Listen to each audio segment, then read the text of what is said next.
മോഹൻലാൽ ചിത്രം ബറോസ് ഇന്ന് തിയേറ്ററുകളിൽ. വരവേൽക്കാൻ ആവേശപൂർവ്വം ആരാധകർ.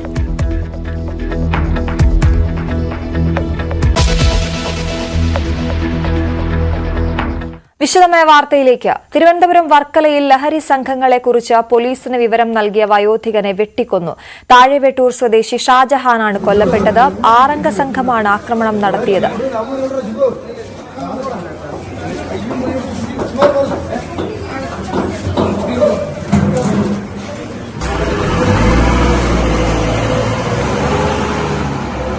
വിവരങ്ങളുമായി വി വിനോദ് ചേരുന്നു. വിനോദ്, വളരെ ഗൗരവമുള്ള വിഷയം. ലഹരി മാഫിയയുടെ ക്രൂരമായ ഒരു കൊലപാതകമാണ് നടന്നിരിക്കുന്നത്. എപ്പോഴായിരുന്നു സംഭവം? എന്താണ് പോലീസ് ഈ വിഷയത്തിൽ പറയുന്നത്? ഇത് വർക്കല താഴെവെട്ടൂർ എന്ന പ്രദേശത്താണ് ഈ കൊലപാതകം നടന്നത്.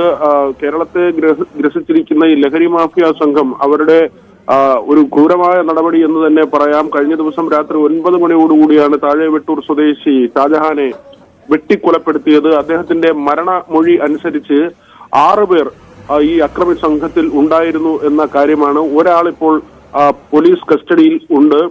വെട്ടൂർ സ്വദേശി ഷാക്കറാണ് പോലീസ് കസ്റ്റഡിയിലുള്ളത്. ഈ കൊലപാതകത്തിന് കാരണമായി എന്ന് പോലീസ് വിശദീകരിക്കുന്നത് ഇങ്ങനെയാണ്. ഈ തീരമേഖലയിലെ മദ്യത്തിന്റെയും മയക്കുമരുന്നിന്റെയും ഉപയോഗം വലിയ തോതിൽ വർദ്ധിച്ചിരുന്നു. ഷാജഹാനും സുഹൃത്തായ ഷിബുവും ചേർന്ന് വർക്കല പോലീസിൽ ഇത് സംബന്ധിച്ച പരാതി നൽകി. തുടർന്ന് പോലീസ് സ്ഥലത്തെത്തുകയും ഈ പ്രദേശത്ത് നിന്ന് ലഹരി വസ്തുക്കൾ കണ്ടെത്തുകയും ചെയ്തു. മദ്യവും അതോടൊപ്പം തന്നെ കഞ്ചാവ് അടക്കമുള്ള കാര്യങ്ങൾ കണ്ടെത്തിയെന്ന വിവരമാണ് ലഭിക്കുന്നത്. എന്നാൽ ആരെയും അറസ്റ്റ് ചെയ്യാൻ സാധിച്ചിരുന്നില്ല. ഈ പരാതി നൽകിയതിന്റെ പേരിൽ ഷാജഹാന്റെ സുഹൃത്തിനെ ഈ ലഹരി സംഘം പിന്നീട് ആക്രമിക്കുന്ന നിലയുണ്ടായി. ഇത് സംബന്ധിച്ച് രണ്ടാമതൊരു പരാതി കൂടി പോലീസിൽ നൽകി. ഇതിന്റെ വൈരാഗ്യത്തിലാണ് കഴിഞ്ഞ ദിവസം ഷാജഹാൻ രാത്രി തീരത്തുകൂടി നടന്നു പോകുമ്പോൾ അദ്ദേഹത്തെ വെട്ടിപ്പരിക്കേൽപ്പിച്ചത്. 6 അംഗ സംഘമുണ്ടായിരുന്നു എന്നാണ് പറയുന്നത്. പ്രദേശത്തെ ഒരു സ്ത്രീയാണ് ആദ്യം വെട്ടേറ്റ് കിടക്കുന്നത് കാണുന്നത്. അവർ അറിയിച്ചതനുസരിച്ച് ആശുപത്രിയിലേക്ക് മറ്റുള്ളവർ കൊണ്ടുപോവുകയായിരുന്നു. ഈ സമയത്താണ് ഈ ആക്രമിച്ച സംഘത്തിൽ 6 പേരുണ്ട് എന്ന വിവരം ഷാജഹാൻ നൽകുന്നത്. പക്ഷേ ആശുപത്രിയിൽ എത്തിച്ചെങ്കിലും അദ്ദേഹത്തിന്റെ ജീവൻ രക്ഷിക്കാൻ സാധിച്ചിട്ടില്ല. ഒരാൾ കസ്റ്റഡിയിലുണ്ട്. പ്രതികൾക്ക് വേണ്ടിയുള്ള തിരച്ചിൽ പോലീസ് ഊർജിതമാക്കിയിട്ടുണ്ട്. അശ്വതി, വിനോദ്, ഈ വിഷയത്തിൽ ജനങ്ങൾക്ക് അവിടെ ജീവിക്കാൻ കഴിയുന്നില്ല എന്നുള്ളത് ഒരു വിഷയം. മറുവശത്ത് അത് പോലീസിനെ അറിയിക്കുകയാണെങ്കിൽ ഇത്തരത്തിലുള്ള ഭീഷണി, കൊലപാതകമാണ് ഉടനെ നടക്കുന്നത്, കൊല്ലുകയാണ് ചെയ്യുന്നത്. എന്താണ് പോലീസ് ഈ വിഷയത്തിൽ എടുക്കുന്ന നടപടി? ഇതുവരെ എന്തെങ്കിലും ലഹരി മാഫിയയെ കുറിച്ചുള്ള വിവരങ്ങൾ നേരത്തെ പോലീസിന് ലഭിച്ചിട്ടുണ്ടോ? അതിലെന്തെങ്കിലും നടപടി എടുത്തിട്ടുണ്ടോ? വർക്കല കേന്ദ്രീകരിച്ച് ഇതാദ്യമല്ല ലഹരി സംഘങ്ങളുമായി ബന്ധപ്പെട്ട പരാതികൾ വരുന്നത്. നേരത്തെയും ഇത്തരത്തിലുള്ള പരാതികൾ നിരവധി ഉയർന്നു വന്നിരുന്നു. നേരത്തെയും വർക്കലയിലെ വിവിധ പ്രദേശങ്ങൾ, പ്രത്യേകിച്ച് കടൽ തീരങ്ങൾ കേന്ദ്രീകരിച്ച്, ബീച്ച് കേന്ദ്രീകരിച്ചൊക്കെ ഇത്തരത്തിലുള്ള പരാതികൾ ഉയർന്നു വന്നിട്ടുള്ളതാണ്. ഈ അക്രമി സംഘങ്ങളെ ഏറ്റുമുട്ടുന്ന രീതിയും ഉണ്ടായിരുന്നു. വർക്കലയിൽ തന്നെ നിരവധി കേസുകൾ ലഹരി ഉപയോഗവുമായി ബന്ധപ്പെട്ട് രജിസ്റ്റർ ചെയ്തിട്ടുണ്ട്. പക്ഷേ ഈ ലഹരി സംഘങ്ങളുടെ വ്യാപനം അത് തടയുന്നതിന് കൃത്യമായ ഇടപെടൽ ഉണ്ടായിട്ടില്ല എന്ന് തന്നെ പറയേണ്ടിയിരിക്കുന്നു. കാരണം ഈ കേസുകളുടെ എണ്ണം പരിശോധിക്കുമ്പോൾ അത് ദിനംപ്രതി വർദ്ധിക്കുന്ന സാഹചര്യമുണ്ട്. ഏതായിരുന്നാലും ഇപ്പോൾ ഇതൊരു കൊലപാതകത്തിൽ കലാശിച്ചിരിക്കുന്നു. അത് ഏറ്റവും ദാരുണമായ സംഭവമാണ്. ഈ അക്രമി സംഘത്തെ, ലഹരി സംഘത്തെ കുറിച്ച് പരാതിപ്പെട്ട ആളെയാണ് വെട്ടിക്കൊലപ്പെടുത്തിയിരിക്കുന്നത്. എത്ര കണ്ട് ഭീകരമാണ് സാഹചര്യം എന്ന് വെളിപ്പെടുത്തുന്നത് കൂടിയാണിത്. ആദ്യം ഒരു പരാതി കൊടുക്കുന്നു, അവിടെ നിന്ന് പോലീസ് ലഹരി വസ്തുക്കൾ കണ്ടെത്തുന്നു, അതിനുശേഷം പരാതി കൊടുത്തതിൽ ഒരാളെ മർദ്ദിക്കുന്നു. ഇത് സംബന്ധിച്ച് വീണ്ടും പോലീസിൽ പരാതി നൽകുകയാണ്. ഈ സമയത്താണ് ഷാജഹാനെ ഇവർ വെട്ടിക്കൊലപ്പെടുത്തുന്നത്. ഒറ്റയ്ക്ക് അദ്ദേഹം നടന്നു പോകുന്ന വഴിയിൽ മാരകായുധങ്ങളുമായി ചാടി വീണ് കൊലപ്പെടുത്തിയെന്നാണ് മനസ്സിലാക്കുന്നത്. ഏതായിരുന്നാലും അദ്ദേഹം വെട്ടേറ്റ് വീണ് കിടക്കുന്നത് പരിസരവാസികൾ കാണുകയും തുടർന്ന് അദ്ദേഹത്തെ ആശുപത്രിയിൽ എത്തിക്കുകയുമായിരുന്നു. അദ്ദേഹത്തിന്റെ മരണമൊഴി അനുസരിച്ചാണ് 6ഓളം പേർ ഈ സംഘത്തിൽ ഉണ്ടായിരുന്നു എന്ന് വ്യക്തമാകുന്നത്. ഏതായിരുന്നാലും പ്രതികൾക്ക് വേണ്ടിയുള്ള അന്വേഷണം ഇപ്പോൾ പോലീസ് ഊർജിതമാക്കിയിട്ടുണ്ട്. അതാണ് വിനോദ്, ഈ വിഷയത്തിൽ മുൻവൈരാഗ്യം ഒന്നും പ്രതികൾക്ക് ഉണ്ടായിരുന്നില്ല. അതായത് ഈ ഒരൊറ്റ വിഷയം മാത്രമാണ് ഉണ്ടായിരുന്നത്. അതിലാണ് ഇപ്പോൾ ഈ വയോധികനെ വെട്ടിക്കൊന്നിരിക്കുന്നത് എന്നാണ് നമുക്ക് മനസ്സിലാകുന്നത്. പോലീസ് അക്കാര്യം ഉറപ്പിക്കുകയാണ് അല്ലേ? ഇപ്പോൾ പ്രാഥമികമായ ഒരു അന്വേഷണമാണ്. ഏതായിരുന്നാലും ഈ ലഹരി ഉപയോഗവുമായി ബന്ധപ്പെട്ടുള്ള പരാതിയും ആ പരാതി നൽകിയതിനു ശേഷമാണ് മർദ്ദനവും ഉണ്ടായത്. അതുകൊണ്ട് തന്നെ മറ്റു കാര്യങ്ങളൊന്നും തന്നെ ഇതിന് ഇങ്ങനെ ഒരു പ്രകോപനത്തിന് ഇടയാക്കിയെന്ന് കരുതുക വയ്യ. ഈ ഒരു അക്രമത്തിന് പിന്നിൽ ഈ പരാതി തന്നെയാണ് കാരണമെന്ന് മനസ്സിലാക്കുന്നു. ഏതായിരുന്നാലും പോലീസ് വിശദമായി അന്വേഷിക്കുന്നുണ്ട്. പക്ഷെ ഈ ലഹരി വസ്തുക്കളുടെ ഉപയോഗം അത് ഭീകരമായ ഒരു സാഹചര്യം തന്നെയാണ്.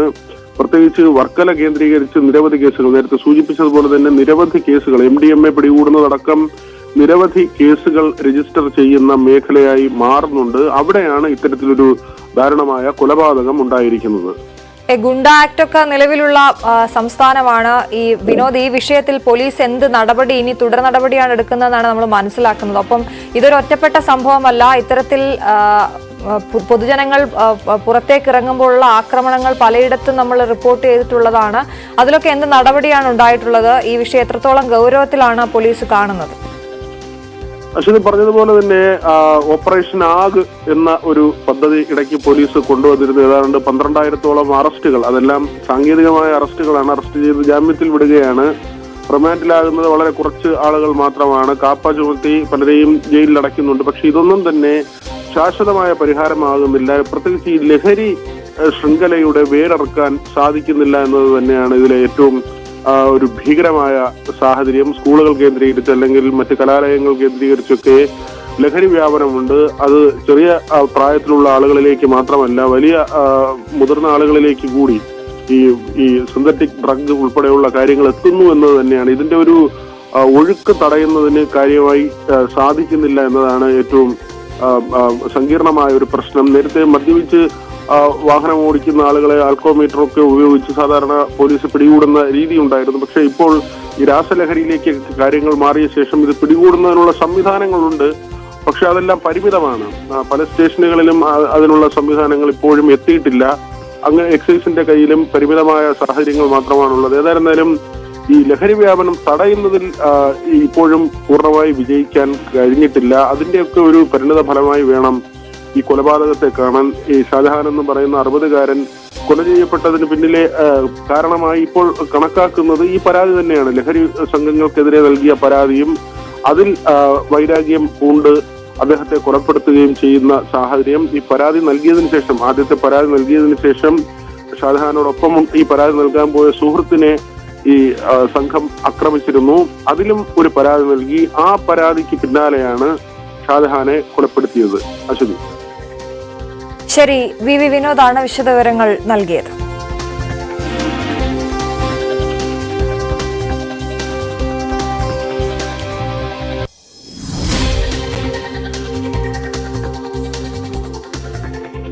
ഞങ്ങൾ കാണുന്നില്ല, ഇവിടെയാണ് കിടക്കുന്നതെന്ന് ഞങ്ങൾ കാണുന്നില്ല. ഓടിക്കാൻ വന്ന് നോക്കുമ്പോഴാണ് ഇവിടെയാണ് മാമ കിടക്കണമെന്ന് പറഞ്ഞ് എൻ്റെ മോള് പറയും. ഞാൻ ഓടി വന്ന് നോക്കുമ്പോൾ എൻ്റെ ഓടപ്പം പറയണം അവർ എന്നെ അടിച്ച് ആരെന്നൊന്നും നമുക്കറിയില്ല. 4 വരെ 5 വരെ ഉണ്ടെന്ന് പറയുന്നത് അവർ ആരാണെന്നൊന്നും നമുക്കറിയില്ല. ഞാൻ പറയണ കിക്കാ നീ എന്തിനൂടെ വന്ന്? അപ്പൊ പറഞ്ഞ ഷിബുവിനെ അടിക്കാൻ വേണ്ടി ആരോ വന്നെന്ന് പറഞ്ഞു. അങ്ങനെ ഞാൻ വന്നതാണെന്ന് പറയണം. ഇത് ഇത്രയും തന്നെ അറിഞ്ഞ ഈ ആംബുലൻസിൽ കയറാൻ ഈ പെൺപിള്ളേരൊക്കെ വ്യാലിച്ചിട്ടും ആൾക്കാരെന്ന് പറഞ്ഞു. ഞാൻ ആംബുലൻസിൽ കൂടെ പോയില്ല, അവന്മാരെന്നെ കൊണ്ടുപോയില്ല, കിക്കാനെ കൊണ്ടുപോയി. മറ്റു വാർത്തകളിലേക്ക് പോവുകയാണ്. മോഹൻലാൽ ചിത്രം ബാറോസിന് വരവേൽപ്പ് നൽകാൻ ആരാധകർ തിയേറ്ററിലേക്ക്. ഹരികൃഷ്ണൻ തിരുവനന്തപുരം ഏരീസ് ഫ്ലക്സിലുണ്ട്. ഹരിയിലേക്ക് പോവുകയാണ്. ഹരി, ആദ്യം തന്നെ ഹാപ്പി ക്രിസ്മസ്. മോഹൻലാൽ ആരാധകരെ സംബന്ധിച്ചിടത്തോളം വലിയ പ്രധാനപ്പെട്ട ഒരു ദിവസമാണിന്ന്. 18-ാം വയസ്സിൽ തുടങ്ങിയ സിനിമാ ജീവിതത്തിൽ അദ്ദേഹത്തിന്റെ ആദ്യ സംവിധാന സംരംഭം, അത് എത്രത്തോളം ആവേശത്തിലാണ് ആരാധകർ?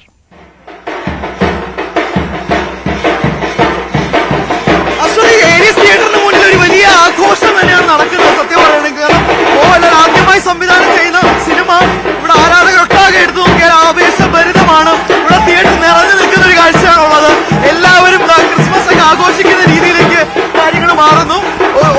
എല്ലാ അർത്ഥത്തിലും ഇവിടെ ഒരു ആവേശമാണ്, ഇവിടെ ചില ഓളം തന്നെയാണെന്ന് പറയേണ്ടി വരും. കാരണം ആദ്യമായി സംവിധാനം ചെയ്ത ചിത്രം, 44 വർഷത്തെ സിനിമ ജീവിതം, അതെല്ലാം ഇപ്പോഴൊരു ആദ്യമായി സംവിധാനം ചെയ്ത ചിത്രത്തിലേക്ക് വരുമ്പോൾ 3D ചിത്രം, അത് കുട്ടികൾക്ക് വേണ്ടിയിരിക്കുന്ന ചിത്രമാണ്. പക്ഷെ അതിന് പോലും ഫാൻസ് എന്ന രീതിയിൽ, ആരാധകർ എന്ന രീതിയിൽ എല്ലാവരും ഒരുമിച്ച് നിൽക്കുന്ന ഒരു കാഴ്ചയുണ്ട്. ഇവിടെ മുഴുവനായിട്ട് എടുത്ത് നോക്കിയാൽ ആഘോഷങ്ങൾ 8:30 മുതൽ തന്നെ ആരംഭിച്ചിരുന്നു. ആ ആഘോഷ പരിപാടികൾക്കിടയിലാണ് ഇപ്പോൾ നമ്മൾ നിൽക്കുന്നത്. നമുക്ക് ഏറ്റവും പ്രധാനമായും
അത്രയധികം ആവേശത്തിൽ മോഹൻലാൽ ആരാധകർ ഉൾപ്പെടെ അതിപ്പോ കൊച്ചുകുട്ടികളെന്നില്ല മുതിർന്നവരിൽ 44 വർഷത്തെ സിനിമാ ജീവിതം ഒട്ടാകെ ഉള്ള ഒരു ആരാധക കൂട്ടമാണ് ഇപ്പോൾ ഏരീസ് ഫ്ലെക്സ് മുന്നിൽ കാണുന്നത്.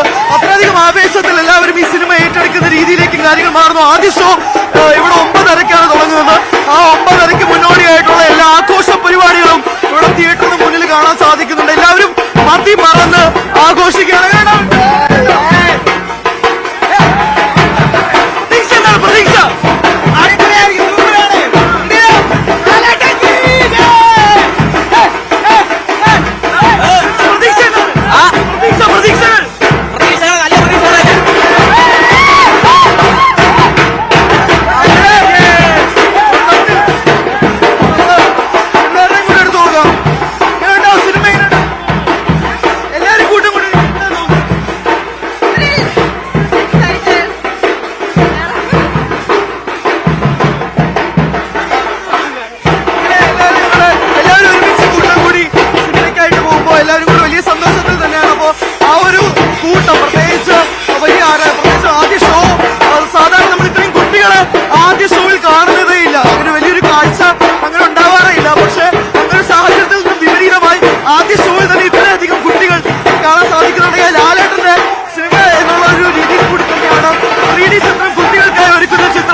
വലിയ പ്രതീക്ഷയിലാണ്.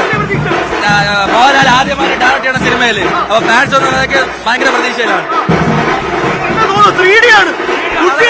നാളെ കുട്ടികൾ എന്തായാലും ഈ ഒരു ക്രിസ്മസ് ലാലേട്ടൻ കൊണ്ടുപോകും എന്നാണ് ഒരു പൂർണ്ണ ആത്മവിശ്വാസത്തിലാണ്.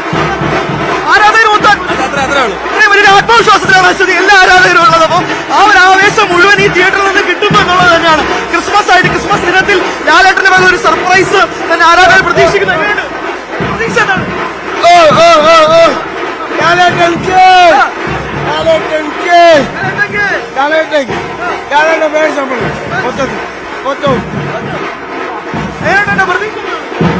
പ്രതീക്ഷ എന്താണ്? പ്രതീക്ഷ പണം നല്ലതായിരിക്കും. അതാ ടിക്കറ്റുകൾ എല്ലാവരും 9:30 ആദ്യ ഷോയുടെ ടിക്കറ്റുകൾ കാണാം. അത്രയധികം ആവേശത്തില് ടിക്കറ്റ് കാണിച്ചുകൊണ്ടാണ് പ്രേക്ഷകർ നിൽക്കുന്നത്. അത്രയധികം ആവേശം എല്ലാ രീതിയിലും ഈ തിയേറ്റർ ഒട്ടാകെ ആരാധകർ ഏകദേശം 8:30 മണിയോടുകൂടി തന്നെ 1 മണിക്കൂർ മുന്നേ തന്നെ ആരാധകർ ഒത്തുകൂടുകയും ചെയ്തവരെല്ലാവരും വലിയ പ്രതീക്ഷയിലാണ് ഈ സിനിമ ഉറ്റുനോക്കുന്നത്. അശ്വതി, എന്തായാലും ഇപ്പോൾ തിയേറ്ററിലേക്ക് ആളുകൾ കയറിക്കൊണ്ടിരിക്കുന്ന നിമിഷവും കൂടിയാണ്. ആരാധകർ എല്ലാവരും ഒരുമിച്ച് അവരുടെ ഇഷ്ടപ്പെട്ട താരത്തെ കാണാൻ, അവരുടെ ഇഷ്ടപ്പെട്ട താരത്തിന്റെ ആദ്യത്തെ സംവിധാന സംരംഭം കാണാനുള്ള തയ്യാറെടുപ്പിലാണ്.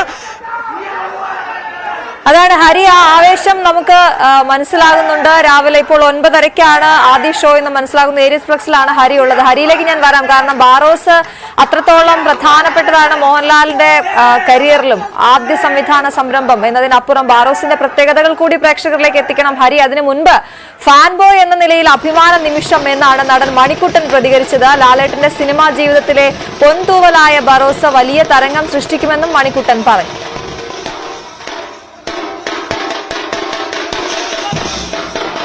ആദ്യമേ എല്ലാവർക്കും ഹാപ്പി ക്രിസ്മസ്. ഇത് എന്നെ സംബന്ധിച്ച് വലിയൊരു ഹാപ്പി ക്രിസ്മസ് ആണ്. കാരണം നമ്മളെ സംബന്ധിച്ച്, ഇന്ത്യൻ സിനിമയെ സംബന്ധിച്ച് ഇതൊരു അഭിമാന നിമിഷമാണ്. നമ്മുടെ പ്രിയപ്പെട്ട ലാലേട്ടൻ, എൻ്റെ ലാൽ സാറ്, അദ്ദേഹത്തിൻ്റെ അഭിനയ ജീവിതത്തിൽ ഒരു പൊൻതൂവൽ കൂടെ ആദ്യമായിട്ട് സംവിധാനം ചെയ്യുന്ന സിനിമയാണ്. അപ്പോൾ ഇതൊരു ആഘോഷമാക്കാനായിട്ടാണ് ഞാൻ ഇവിടെ വന്നേക്കുന്നത്. എന്തായാലും എല്ലാവരും കാണുക. സിനിമ കണ്ടതിന് ശേഷം ഞാൻ ഇറങ്ങിയിട്ട് എല്ലാവർക്കും അഭിപ്രായം പറയുന്നതായിരിക്കും. അപ്പോൾ ഒരിക്കൽ കൂടി ഹാപ്പി ക്രിസ്മസ്. നമ്മുടെ ലാലേട്ടൻ ഫാൻസിന് എല്ലാവർക്കും ഇതൊരു ആഘോഷമാണ്. ഹരികൃഷ്ണനിലേക്ക് ഒരിക്കൽ കൂടി. ഹരി, അതുതന്നെയാണ് ഇത്രയും കാലം സിനിമയിൽ നിന്നിട്ടും വളരെ വൈകിയാണ് ഒരു സംവിധാന സംരംഭത്തിലേക്ക് മോഹൻലാൽ കടക്കുന്നത്. അപ്പോൾ ബറോസ് അതിന്റെ പ്രത്യേകതകൾ കൂടി പ്രേക്ഷകർക്കായി.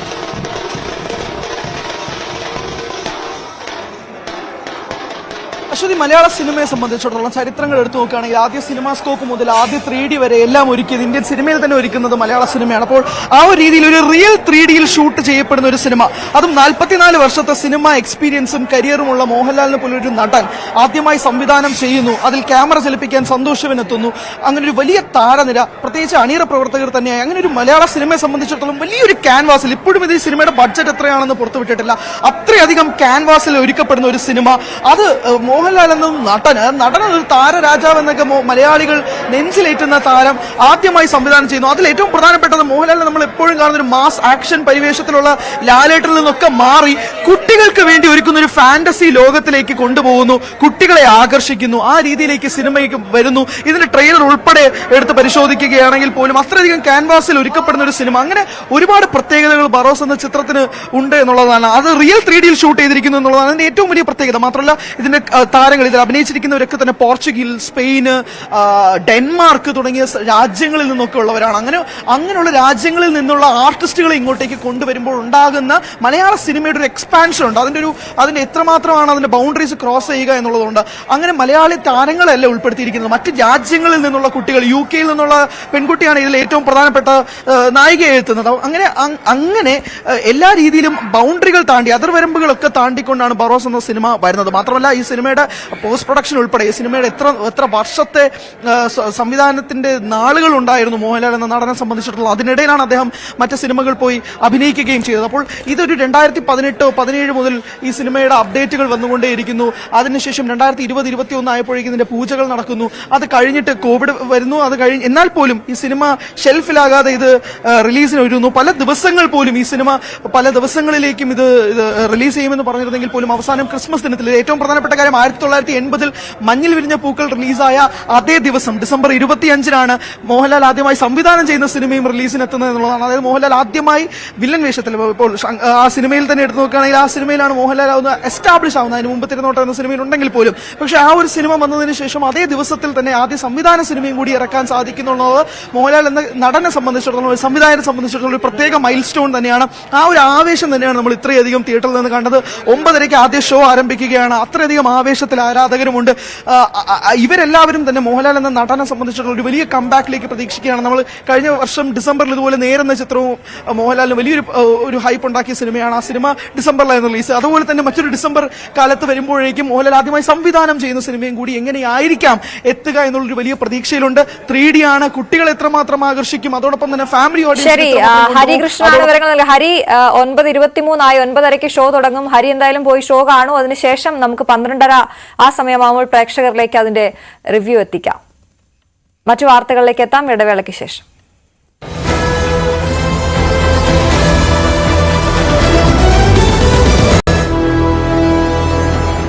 ഈ ക്രിസ്മസ് ദിനത്തിലും ക്രിസ്മസ് ആഘോഷങ്ങളില്ലാത്ത മുനമ്പം ജനതയുടെ ക്രിസ്മസ് ദിനത്തിലേക്കാണ് നമ്മൾ ഇനി പോകുന്നത്. ക്രിസ്മസ് ദിനത്തിൽ നിരാഹാര സമരവുമായി മുനമ്പം ജനത മുന്നോട്ട് പോവുകയാണ്. മുനമ്പത്തെ 645 കുടുംബങ്ങളിൽ നിന്നും ഓരോ അംഗങ്ങൾ വീതം ഇന്ന് നിരാഹാരമിരിക്കും. റവന്യൂ അവകാശങ്ങൾ പുനഃസ്ഥാപിച്ച് കിട്ടുന്നതുവരെ സമരം തുടരുമെന്ന നിലപാടിലാണ് മുനമ്പം തീരദേശവാസികൾ. പ്രതിപക്ഷ നേതാവ് VD സതീശൻ ഉച്ചയ്ക്ക് മുനമ്പത്തെത്തും. ഈ 645 പേരാണ് ഇന്ന് നിരാഹാരം ഇരിക്കുന്നത്.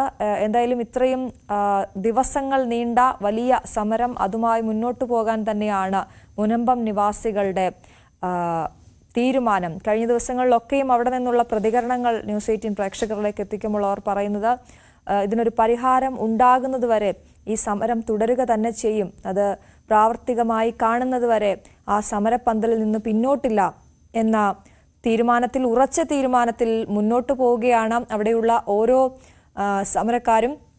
ഇന്ന് ഈ ക്രിസ്മസ് എല്ലായിടത്തും മലയാളികൾ ആഘോഷിക്കുമ്പോൾ, മലയാളികൾ അടക്കമുള്ള എല്ലാ ആളുകളും ഇത് ആഘോഷിക്കുമ്പോൾ മുനമ്പം നിവാസികൾക്ക് ഇപ്പോഴും ഇന്നും ആഘോഷമില്ല എന്നുള്ള വളരെ ദുഃഖകരമായ അവസ്ഥ, അവരുടെ ദുരവസ്ഥയാണ്. അത് അധികൃതർ കാണേണ്ടത് തന്നെയാണ്. പലതവണ പല ആളുകൾ അവിടേക്ക് സമരപ്പന്തലിലേക്ക് ഐക്യദാർഢ്യവുമായി എത്തിയെങ്കിലും ഒരു ശാശ്വതമായ പരിഹാരം മുനമ്പത്തേക്ക് എത്തുന്നില്ല എന്ന അവരുടെ ആരോപണത്തിന് കഴമ്പുണ്ട്. നവമി ദിനേശ് വാർത്തയുടെ വിശദാംശങ്ങളുമായി ചേരുന്നു. Navami, good morning. പക്ഷെ മുനമ്പത്തുകാർക്ക് ഇന്നും സമരത്തിന്റെ ദിവസമാണ്. ക്രിസ്മസ് ദിനത്തിലും നിരാഹാരം തന്നെയാണ് അവരുടെ പദ്ധതി. എന്തൊക്കെയാണ് അവിടെ നിന്ന് തരാൻ കഴിയുന്ന വിവരങ്ങൾ?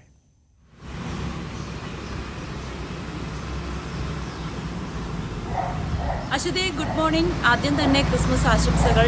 അശ്വതി സൂചിപ്പിച്ചതുപോലെ തന്നെ ഇന്ന് ലോകമെമ്പാടുമുള്ള ക്രൈസ്തവ വിശ്വാസികൾ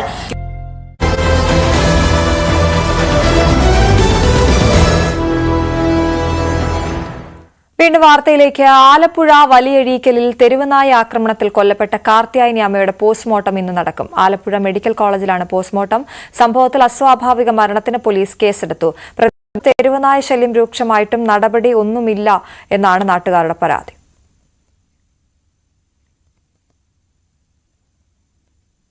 ചേട്ടാ, ഇന്നലത്തെ ഒരു അവസ്ഥ എന്തായിരുന്നു? ഇന്നലെ എന്ന് പറയുമ്പോൾ ഞാൻ ഇന്നലെ ബോട്ടിൽ പണിക്ക് പോയിട്ട് ഇന്നലെ ഒരു ഉച്ചയായപ്പോഴാണ് വന്നത്. അന്നപ്പോഴത്തേക്ക് നമുക്ക് ഇവിടെ പട്ടി എപ്പോഴും ഉണ്ടല്ലോ, ഓൾറെഡി പട്ടിയുടെ ശല്യമുണ്ട്. അപ്പം ഇന്നലെ ഈ അമ്മച്ചി എങ്ങനെ മരിച്ചെന്ന് നമ്മൾ അറിയുന്നില്ല. ഇന്നലെ 4:30 കഴിഞ്ഞപ്പോഴത്തേക്ക് ഈ ഇവിടുത്തെ വണ്ടി കൊണ്ടുപോയപ്പോഴാണ് നമ്മൾ ഈ സംഭവം അറിയുന്നത്. അപ്പം ഈ വീട്ടിൽ ആരും ഇല്ലായിരുന്നെന്നാണ് നമ്മുടെ അറിവ്. ഇപ്പോൾ ഭക്ഷണം കഴിച്ചുകൊണ്ടിരുന്ന കൂട്ടത്തിലാണ് ഈ തള്ളയെ ആക്രമിക്കുന്നത്. പട്ടിശല്യം ഒഴിവാക്കാൻ വേണ്ടി എന്തെങ്കിലും നടപടി ഉണ്ടായില്ലെങ്കിൽ ഞങ്ങൾക്ക് വളരെ ബുദ്ധിമുട്ടുണ്ടാകും. കാരണം നമ്മൾ 2 മണിക്കും 1 മണിക്കും പിന്നെ 4 മണിക്കും വെളുപ്പിന് 4 മണിക്കൊക്കെയാണ് നമ്മൾ ജോലിക്ക് പോകുന്നത്. നമ്മുടെ തൊഴിൽ മത്സ്യബന്ധനം. അപ്പോൾ അത് കാരണം എന്ന് പറയുമ്പോൾ നമുക്ക് എങ്ങനെങ്കിലും ഇതൊന്നും ഒഴിവാക്കി കിട്ടിയില്ലെങ്കിൽ നമുക്ക് വളരെയേറെ ബുദ്ധിമുട്ടുണ്ടാകും. ശരണ്യ സ്നേഹജൻ ചേരുന്നു വലിയഴീക്കിൽ നിന്നും. ശരണ്യ, നമ്മൾ വലിയ ഗൗരവത്തോടെ കാണേണ്ട ഒരു വിഷയമാണ്. തെരുവുനായ ആക്രമണത്തിൽ ഒരു ജീവൻ നഷ്ടമായിരിക്കുന്നു. എന്താണ് നാട്ടുകാർ ഇതിനെക്കുറിച്ച് പറയുന്നത്? ഈ തെരുവുനായകളുടെ ആക്രമണം ഉണ്ടായപ്പോഴൊന്നും ഈ പരിസരവാസികളൊന്നും അയൽവാസികളൊന്നും അറിഞ്ഞിരുന്നില്ലേ?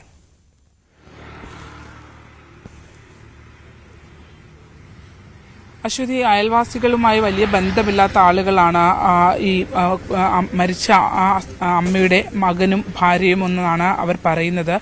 എന്തായാലും ഈ സംഭവം നടന്നിട്ടുള്ളത് ഇന്നലെ രാവിലെ 10 മണിക്ക് ശേഷമാണ് എന്നുള്ളതാണ് വ്യക്തമാകുന്നത്. പക്ഷെ കൃത്യമായൊരു സമയം ആർക്കും അറിയില്ല എന്നുള്ളതാണ്. കാരണം രാവിലെ മകൻ പ്രകാശനും ഒപ്പം തന്നെ ഭാര്യ ജൂലിയും ഇവര് രാവിലെ തന്നെ ഈ വീട്ടിൽ നിന്ന് പോയിരുന്നു. ഭാര്യ കായംകുളത്ത് പോയെന്നും താൻ ജോലിക്ക് പോയെന്നുമാണ് നമ്മളോട് മകൻ നേരത്തെ പ്രതികരിച്ചപ്പോൾ പറഞ്ഞത്. ഗേറ്റ് പൂട്ടിയിട്ടിട്ടാണ് പോയിരുന്നത്. വീടിനോട് ചേർന്ന് നമ്മൾ നേരത്തെ കണ്ടതുപോലെ വീടിനോട് ചേർന്നുള്ള ആ കോമ്പൗണ്ടിലുള്ള ഒരു പ്ലാസ്റ്റിക് ടർപ്പോള വലിച്ചു കെട്ടിയ ഒരു ചായ്പിനുള്ളിലാണ് ഈ അമ്മ ഉണ്ടായിരുന്നത്. കാർത്തിയായനി അമ്മയുടെ അവിടെ ഇരുന്ന് ഭക്ഷണം കഴിച്ചതിൻ്റെതൊക്കെ ലക്ഷണങ്ങളെല്ലാം ഉണ്ട്.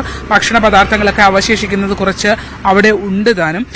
എന്തായാലും ആ സമയത്തായിരിക്കും, കഴിച്ചുകൊണ്ടിരുന്ന സമയത്തായിരിക്കും നായയുടെ ആക്രമണം ഉണ്ടായിട്ടുള്ളത് എന്നുള്ളതാണ് പരിസരവാസികൾ ഉൾപ്പെടെ കരുതുന്നത്. ഇപ്പം നമ്മളോടൊപ്പം ഉള്ളത് മണിക്കുട്ടൻ എന്ന ആളാണ്. അദ്ദേഹം ആണ് ഇന്നലെ ഇവരെ ആശുപത്രിയിൽ കൊണ്ടുപോയത് അല്ലേ? ഇതിൽ കാണുമ്പോൾ ഒരു അവസ്ഥ എന്തായിരുന്നു? കാണുമ്പോൾ ഇവിടുന്ന് പിന്നെ പട്ടി കടിച്ചെന്ന് പറഞ്ഞില്ല, ഒരു വലിയ ആശുപത്രി കൊണ്ടുപോകണമെന്ന് പറഞ്ഞാണ് എന്നെ വിളിക്കുന്നത്. ഞാൻ വന്നപ്പോഴത്തേക്ക് ഇങ്ങനെ തുണിയിൽ പൊതിഞ്ഞ എന്നെ കൊണ്ടുപോകുന്ന വണ്ടിയെ കയറ്റുന്നത്. അങ്ങനെ വണ്ടിയെ കയറ്റി പിന്നെ വഴിമധ്യ എൻ്റെ അടുത്ത് പറയുന്നത് പട്ടി കടിച്ചാണെന്ന് പറഞ്ഞത്. ഈ മകനും ഭാര്യയും മാത്രമാണ് ഉണ്ടായിരുന്നത്? ഭാര്യയും മകനും മാത്രമാണ്. വേറെ ഇവിടെ കൂടിയെന്നവരെല്ലാം കൂടെ വണ്ടിക്കകത്ത് കയറ്റി തൃക്കുന്നപ്പോഴേ കഴിഞ്ഞപ്പോഴത്തേക്കും ആള് മരിച്ചെന്ന് മകൻ എൻ്റെ അടുത്ത് പറഞ്ഞു. എന്നാലും പിന്നെ നേരെ വണ്ടാനം ഹോസ്പിറ്റലിലോട്ട് പോട്ടെന്നാണ് മകൻ പറഞ്ഞത്. നിങ്ങൾ ആദ്യം താലൂക്ക് ആശുപത്രിയിലേക്കായിരുന്നു അല്ലേ പോകാനിറങ്ങിയത്? നേരെ കായംകുളത്ത് പോകാനായിട്ട് ഇറങ്ങിയതാണ്. അപ്പം പുള്ളി തന്നെ പറഞ്ഞു നേരെ വണ്ടാനത്തോട്ട് പോകട്ടെന്ന് പറഞ്ഞു. എന്തായിരുന്നു ഒരു അവസ്ഥ? എന്തായിരുന്നു ഈ അമ്മ ഏത് രീതിയിലുള്ള ആക്രമണമായിരുന്നു? പട്ടി അമ്മയുടെ കഴുത്തിനാണ് കടിച്ചിരിക്കുന്നത്. കഴുത്തിനും മുഖത്തും ഒക്കെയാണ് കടിച്ചിരിക്കുന്നത്. കഴുത്തിന് കടിയേറ്റത് കാരണം ഒരു മരണത്തിന്റെ കാരണമായതാണ്. മുഖം പൂർണ്ണമായി കടിച്ചിട്ടുണ്ടായിരുന്നു. മുഖം പൂർണ്ണമായിട്ട് കടിച്ചിട്ടുണ്ട്. പിന്നെ ആശുപത്രിയിൽ എത്തിയപ്പോഴത്തേക്ക് പറഞ്ഞിരിക്കുന്നത് പിന്നെ തൃക്കുന്നപ്പുഴ പോലീസ് സ്റ്റേഷനിൽ നിന്ന് ഇവിടെ മാസത്തിൽ തയ്യാറാക്കിയ ശേഷം അവിടെ പറഞ്ഞാൽ മാത്രമേ പോസ്റ്റ്മോർട്ടം നടത്തുള്ളൂ എന്ന് പറഞ്ഞിരിക്കുന്നു. ഇന്നത്തേക്ക് മാറ്റി വെച്ചിരിക്കുന്നു. അതാണ് ഈ നേരത്തെ നമ്മൾ ദൃശ്യങ്ങൾ കണ്ടല്ലോ, ഇതാണ് ആ വീട്, സംഭവം നടന്ന വീട് ഇതാണ്. ഈ വീടിനോട് ചേർന്നുള്ള ചായ്പിലാണ് കാർത്തിയായനിയമ്മ ഉണ്ടായിരുന്നത്. നമ്മൾ ഈ കാണുന്ന നീല ടർപ്പോളിൻ ഷീറ്റ് വലിച്ചു കെട്ടിയ ഈ ഭാഗത്താണ് ആ അമ്മ ഉണ്ടായിരുന്നത്. എന്തായാലും ഇവരുടെ മറ്റ് മക്കളൊക്കെ ഉണ്ട്. തകഴിയിലാണ് ഇവർ താമസിച്ചത്. 4 മാസമായിട്ടാണ് പ്രകാശ് കുടുംബത്തോടൊപ്പം എത്തിയിട്ട് 4 മാസമായി എന്ന് പറയുന്നു. എന്തായാലും ആ ഭാഗം നമുക്ക് ഫ്രണ്ട് ഭാഗം മാത്രമാണ്, വീടിന്റെ മുൻഭാഗം മാത്രമാണ് മതിലുള്ളത്. ബാക്കിയുള്ള ഭാഗം എല്ലാം ഇത്തരത്തിൽ ഷീറ്റ് വലിച്ച് കെട്ടിയ വേലിയാണ് ഉള്ളത്. അപ്പോൾ ഈ വേലിയുടെ ഈ കാണുന്ന ഭാഗത്തുകൂടി നായ കയറിയിട്ടുണ്ട് എന്നുള്ളതാണ്. ഇവർ വരുമ്പോഴും 2 നായകൾ ഇതിനകത്ത് ഉണ്ടായിരുന്നു. അമ്മ കിടന്നിരുന്നത് ഈ ഭാഗത്താണ്. നമ്മൾ ഈ കാണുന്ന ഈ ടർപ്പോളിൻ ഷീറ്റ് കെട്ടിയ ഈ ഭാഗത്താണ് ഈ അമ്മ കിടന്നിരുന്നത്. അവിടെ പാത്രങ്ങളുണ്ട്, ഭക്ഷണം, ഇന്നലെ കഴിച്ച എന്തോ കറിയുടെ അവശിഷ്ടങ്ങളും രക്തവുമൊക്കെ ഈ സ്ഥലത്ത് ഉണ്ട്.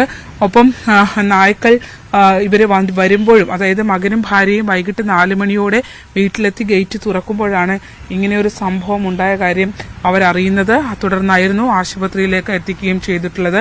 പ്രദേശത്ത് തെരുവുനായ ശല്യം രൂക്ഷമാണ് എന്ന് ഇവിടെ മത്സ്യത്തൊഴിലാളികൾ അടക്കം പറയുന്നുണ്ട്. കാരണം അവർക്ക് രാവിലെ ജോലിക്ക് പോകാൻ കഴിയാത്ത സാഹചര്യമുണ്ട്. കാരണം മത്സ്യബന്ധനം നടക്കുന്ന മേഖല കൂടിയാണ്, തൊട്ടടുത്ത് ഹാർബറാണ്. അതുകൊണ്ട് തന്നെ തെരുവുനായ്ക്കളുടെ ശല്യം അതിരൂക്ഷമാണ്. ഇവിടെ കൂട്ടത്തോടു കൂടി, നമ്മളിവിടെ രാവിലെ എത്തുമ്പോഴും കൂട്ടത്തോടു കൂടി തന്നെ ഈ പരിസരത്ത് ഇങ്ങനെ സഞ്ചരിക്കുന്നതും കൂട്ടത്തോടു കൂടിയാണ് തെരുവ് നായ്ക്കൾ അത്തരത്തിലുണ്ടായിരുന്നു. ഒരുപക്ഷെ ആ നായ്ക്കൾ തന്നെ ആയിരിക്കും ഈ ഒരു ആക്രമണം അഴിച്ചുവിട്ടത് എന്നുള്ളതാണ് മനസ്സിലാക്കാൻ കഴിയുന്നത്.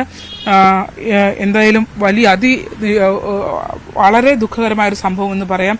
അത്രമേൽ ആ അമ്മ നായയുടെ കടിയേറ്റ മുഖത്ത് അത്രമേൽ പരിക്ക് ഉണ്ടായിരുന്നു എന്നുള്ളതാണ്. മുഖത്തിന്റെ ഭാഗം തിരിച്ചറിയാൻ പോലും കഴിയാത്ത വിധം ആണ് നായയുടെ കടിയേറ്റത്. ഒപ്പം തന്നെ കഴുത്തിനും കടിയേറ്റിരുന്നു. കഴുത്തിന് ഏറ്റ കടിയായിരിക്കും ഒരുപക്ഷെ രക്തസ്രാവം അടക്കമുണ്ടാകുന്നു. പിന്നെ ഇവിടെ ഈ സംഭവം നടന്നിട്ടുള്ളത് ഒരുപക്ഷെ ഉച്ചയോടടുത്ത് ആവാം എന്നുള്ള ഒരു കണക്കൂട്ടിലാണ്. കഴിച്ചതിന്റെ ഭക്ഷണ പദാർത്ഥങ്ങളൊക്കെ ഇരിപ്പുണ്ട്. അതുകൊണ്ട് തന്നെ രക്തം വാർന്നായിരിക്കും മരണപ്പെട്ടതെന്നുള്ളതാണ്. എന്തായാലും പോസ്റ്റ്മോർട്ടം നടപടികളൊക്കെ ഇനി അത്തരം കാര്യങ്ങൾ എങ്ങനെയാണ് മരണം എന്നുള്ളതിനെ സംബന്ധിച്ചൊക്കെ സ്ഥിരീകരിക്കേണ്ടതുണ്ട്. തൃക്കുന്നപ്പുഴ വരെ എത്തിയപ്പോഴത്തേക്കും മരിച്ചു എന്നാണ് ഇപ്പോൾ കുടുംബാംഗങ്ങളും നമ്മളോട് പറയുന്നത്. ആലപ്പുഴ വണ്ടാനം മെഡിക്കൽ കോളേജിലാണ് പോസ്റ്റ്മോർട്ടം നടപടി. അതിനുശേഷം തകഴിയിലെ വീട്ടിലേക്കായിരിക്കും മൃതദേഹം കൊണ്ടുപോവുക. ശരണ്യായി, അവിടെയുള്ള ആളുകളുടെ വാക്കുകളിൽ നിന്ന് നമുക്ക് മനസ്സിലാകുന്നത് ഒരുപാട് നായ്ക്കൾ അവിടെ ഉണ്ട് എന്നുള്ളതാണ്. അത്രത്തോളം ഈ നേരത്തെ നമ്മൾ സംസാരിച്ച ആളൊക്കെ പറഞ്ഞത്, അദ്ദേഹം ഒന്ന് വീണു പോയപ്പോഴേക്കും ചുറ്റിനും ഓടിക്കൂടിയ നായകളെ കുറിച്ചൊക്കെ അദ്ദേഹം പേടിയോടെ ഓർത്ത് പറയുന്നുണ്ടായിരുന്നു. ഒപ്പം രാവിലെ ശരണി റിപ്പോർട്ട് ചെയ്യുമ്പോൾ ഒരു അമ്മയോട് ഇതിനെക്കുറിച്ച് ചോദിച്ചപ്പോൾ ആ അമ്മ പറഞ്ഞത്, ഞങ്ങൾ അറിഞ്ഞിരുന്നില്ല, വായിലൂടെ ചോര ഒലിച്ചു വന്ന നായ്ക്കൾ ഈ ഒരു അമ്മയെ കടിച്ചിട്ടാണ് വന്നതെന്ന് ഞങ്ങൾ അറിഞ്ഞിരുന്നില്ല എന്നൊക്കെയുള്ള ആ ഭീതിയോടെയുള്ള അവരുടെ പറച്ചിലുണ്ട്. ഇതിൽ എന്ത് നടപടി ആണ് അവിടെ ഉണ്ടാകുന്നത് എന്നുള്ളതാണ്, അല്ലെങ്കിൽ ഇനി എന്ത് നടപടി എടുക്കും എന്നാണ് അവർ പ്രതീക്ഷിക്കുന്നത്?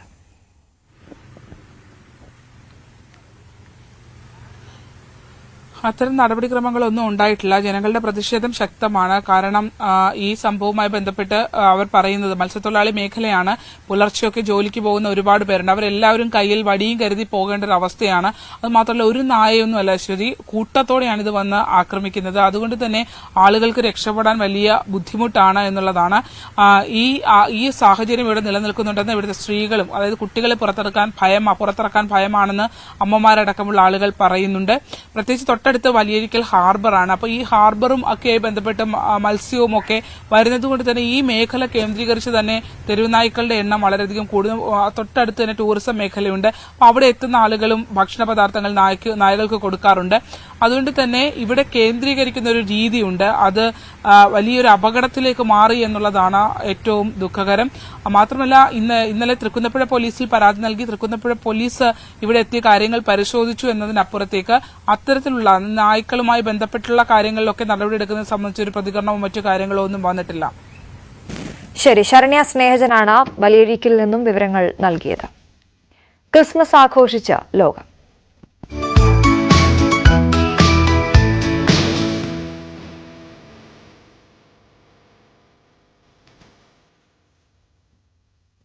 ആരാധനയും ആഘോഷവുമായി ലോകം ക്രിസ്മസ് തിരക്കിലാണ്. ലോകമെമ്പാടുമുള്ള ക്രൈസ്തവർ തിരുപ്പിറവിയുടെ ഓർമ്മ പുതുക്കുകയാണ്.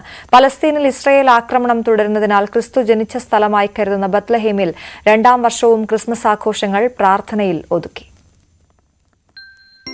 ലോകത്ത് ഏറ്റവും കൂടുതൽ ജനങ്ങൾ ആഘോഷിക്കുന്ന ഉത്സവങ്ങളിൽ പ്രധാനം. ഏറ്റവും കൂടുതൽ രാജ്യങ്ങളിൽ അവധിയുള്ള ആഘോഷങ്ങളിലൊന്ന്. വിശ്വാസത്തിന്റെ ഭാഗമല്ലാതെയും ആഘോഷിക്കുന്ന പ്രധാന ഉത്സവമാണ് ക്രിസ്തുമസ്.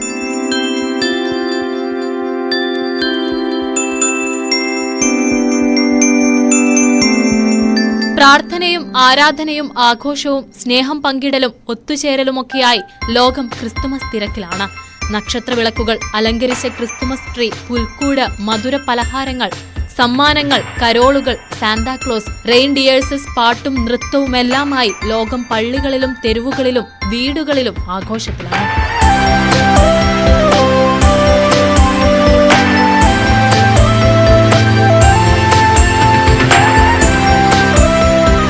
ക്രൈസ്തവ വിശ്വാസികളുള്ള നാടുകളിൽ മാത്രമല്ല, മഹാഭൂരിപക്ഷവും ഇതര മതവിശ്വാസികളുള്ള പല രാജ്യങ്ങളിലും ക്രിസ്തുമസ് ആഘോഷിക്കുന്നുണ്ട്, വിശ്വാസത്തിന്റെ ഭാഗമായും അല്ലാതെയും.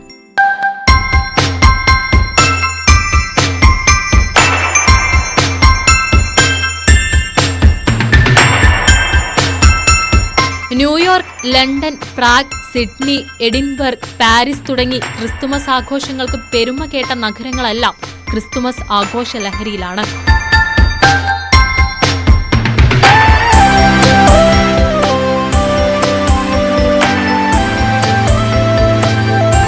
ക്രിസ്തുവിന്റെ ജനനസ്ഥലമായി കരുതുന്ന ബത്ലഹേമിൽ ക്രിസ്തുമസ് ദിനങ്ങൾ ലോകമെമ്പാടുമുള്ള വിശ്വാസികളെ കൊണ്ട് നിറയേണ്ടതാണ്. എന്നാൽ ഇത് 2ാം വർഷവും ഇവിടെ ആഘോഷങ്ങളില്ല. ഗാസയിൽ രക്തച്ചൊരിച്ചിൽ തുടരുകയാണ്. ക്രിസ്തുവിന്റെ ജന്മനാട്ടിൽ സമാധാനമുറപ്പിക്കാനായി ലോകം പരിശ്രമിക്കണമെന്ന് ബത്ലഹേം ഗവർണർ അഭ്യർത്ഥിച്ചു. International desk, news 18. ഇപ്പോൾ അടൽ ബിഹാരി വാജ്പേയിയുടെ ജന്മശതാബ്ദി ആഘോഷങ്ങളിലേക്ക് പോകാം. അവിടെ നിന്നുള്ള തത്സമയ ദൃശ്യങ്ങളാണ് കാണുന്നത്.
മുൻ പ്രധാനമന്ത്രി അടൽ ബിഹാരി വാജ്പേയിയുടെ ജന്മശതാബ്ദി ആഘോഷങ്ങൾ ഡൽഹിയിൽ നടക്കുകയാണ്. പ്രധാനമന്ത്രിയും ആഭ്യന്തരമന്ത്രിയും ചടങ്ങിൽ പങ്കെടുക്കുന്നുണ്ട്. രാഷ്ട്രപതി നാടെങ്ങും ക്രിസ്മസ് ആഘോഷമാണ്. സംസ്ഥാന ശിശുക്ഷേമ സമിതിയിലെ കുരുന്നുകളും ഇത്തവണ അതിഗംഭീരമായി ക്രിസ്മസ് ആഘോഷിച്ചു.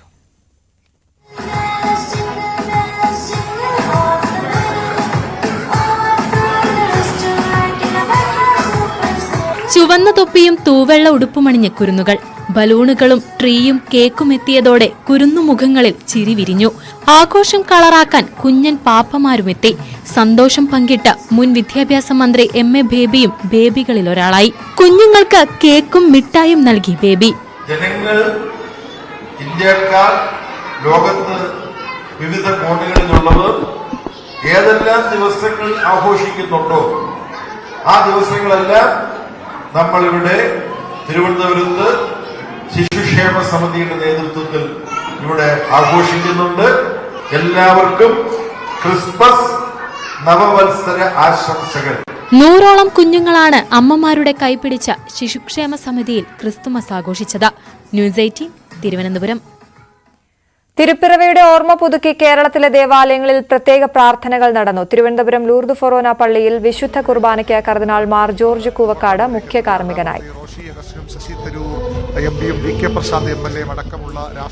പട്ടം സെന്റ് മേരീസ് കത്തീഡ്രലിൽ കർദിനാൾ ബസേലിയോസ് മാർ ക്ലീമീസ് കാത്തോലിക്ക ബാവ തിരുപ്പിറവി ശുശ്രൂഷകൾക്ക് നേതൃത്വം നൽകി.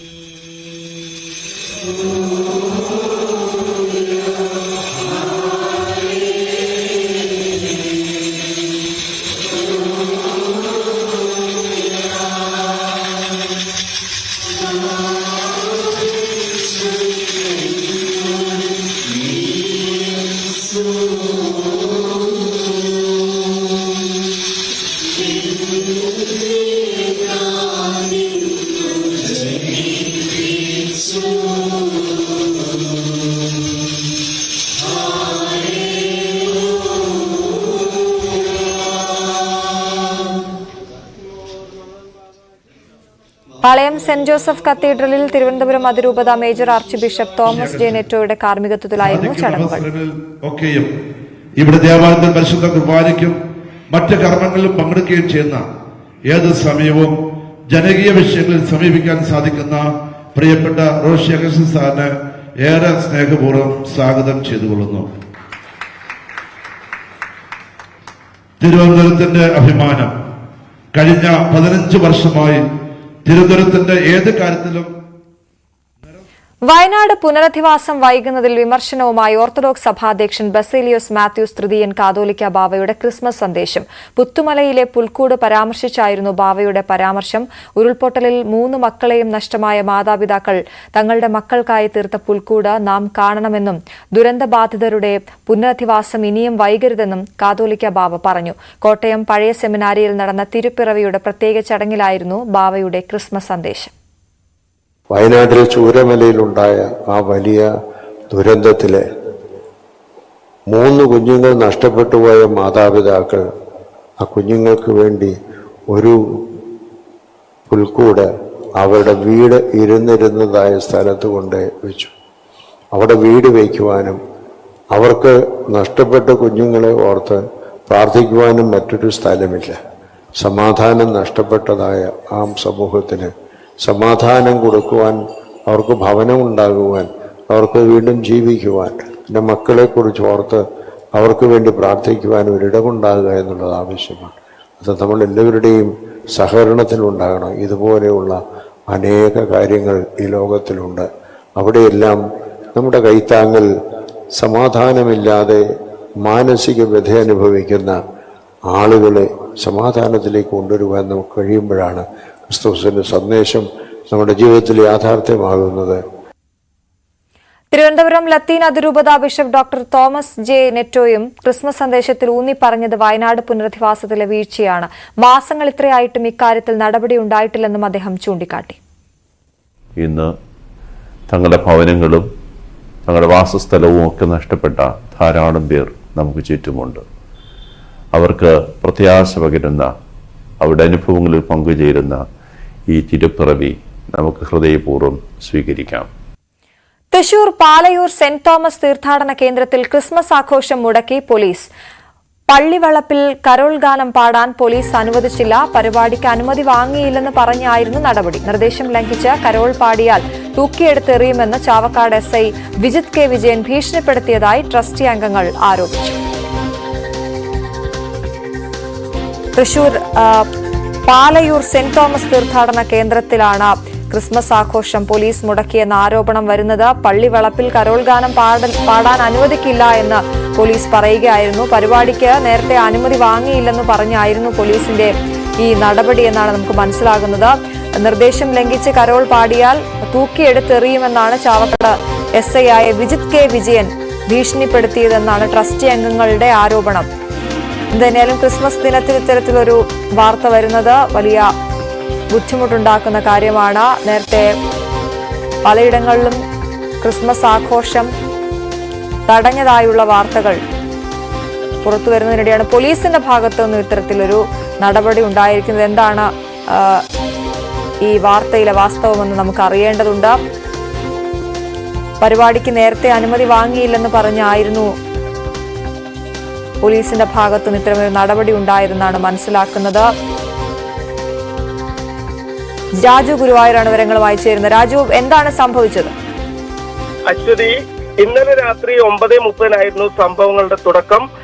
പാലയൂർ പള്ളിയിൽ ക്രിസ്മസ് ആഘോഷങ്ങളുടെ ഭാഗമായി എല്ലാ വർഷവും രാത്രി 9 മണി മുതൽ 1 മണിക്കൂർ നീളുന്ന കരോൾ ഗാനം നടക്കാറുണ്ട്. ഈ കരോൾ ഗാനമാണ് ഇത്തവണ പോലീസ് എത്തി അലങ്കോലമാക്കി മുടക്കിപ്പോയത്. ചാവക്കാട് SI വിജിത്തിന്റെ നേതൃത്വത്തിലെത്തിയ പോലീസ് സംഘം പള്ളിവളപ്പിൽ കരോൾ ഗാനം നടക്കുന്ന സ്റ്റേജിന്റെ അടുത്ത് വന്ന് മൈക്കിൽ പാടരുതെന്ന് ആവശ്യപ്പെടുകയായിരുന്നു. നിർദ്ദേശം ലംഘിച്ചാൽ ഉടൻ നടപടിയെടുക്കുമെന്നും കേസെടുക്കുമെന്നും ഭീഷണിപ്പെടുത്തിയതായും ട്രസ്റ്റ് ഭാരവാഹികൾ നമ്മളോട് പറഞ്ഞു. പരിപാടിക്ക് അനുമതി വാങ്ങിയിട്ടില്ലെന്ന ന്യായം പറഞ്ഞായിരുന്നു പോലീസ് ഇത്തരത്തിൽ ഒരു നടപടി സ്വീകരിച്ചത്. നിർദ്ദേശം ലംഘിച്ച് കരോൾ പാടിയാൽ തൂക്കിയെടുത്ത് എറിയുന്നു വരെ ചാവക്കാട് പോലീസ് ഭീഷണിപ്പെടുത്തിയതായാണ് ട്രസ്റ്റ് അംഗങ്ങൾ ഇപ്പോൾ ആരോപിക്കുന്നത്. ചാവക്കാട് SI വിജിത്തും സംഘവുമാണ് പള്ളിയിലെത്തി പരിപാടികൾ മുടക്കിയത്. ഇതോടെ പള്ളി അധികൃതർ മറ്റു ഉന്നത പോലീസ് ഉദ്യോഗസ്ഥരുമായി ബന്ധപ്പെട്ടുവെങ്കിലും തുടർന്ന് പരിപാടി നടത്താൻ ഉന്നത പോലീസ് ഉദ്യോഗസ്ഥർ സമ്മതം മൂളി. എങ്കിലും സമയം ഏറെ വൈകിയതിനാൽ പരിപാടികൾ നടത്തിയില്ല. ഇതോടെ ചരിത്രത്തിൽ ആദ്യമായി കരോൾ ഗാനം മുടങ്ങിയെന്ന് ട്രസ്റ്റി അംഗങ്ങൾ പറഞ്ഞു. പള്ളിയിൽ നടക്കുന്ന തിരുകർമ്മങ്ങൾക്ക് നേതൃത്വം വഹിക്കാൻ സീറോ മലബാർ സഭ തലവൻ ആർച്ച് ബിഷപ്പ് മാർ റാഫേൽ തട്ടിൽ എത്തുന്നതിന് തൊട്ടു മുമ്പായിരുന്നു പോലീസിന്റെ ഇത്തരം നടപടി ഉണ്ടായത്. സംഭവവുമായി ബന്ധപ്പെട്ട് ഉന്നത പോലീസ് അധികാരികൾക്ക് ഇപ്പോൾ പള്ളി അധികാരികൾ പരാതി നൽകിയിട്ടുണ്ട്. അശ്വതി. ശരി, രാജു ആണ് വിവരങ്ങൾ നൽകിയത്. എന്തായാലും പാലയൂർ സെന്റ് തോമസ് തീർത്ഥാടന കേന്ദ്രത്തിലാണ് പോലീസ് ക്രിസ്മസ് ആഘോഷം മുടക്കിയെന്ന പരാതി വന്നിരിക്കുന്നത്. രാജു ഗുരുവായൂരാണ് വിവരങ്ങൾ നൽകിയത്.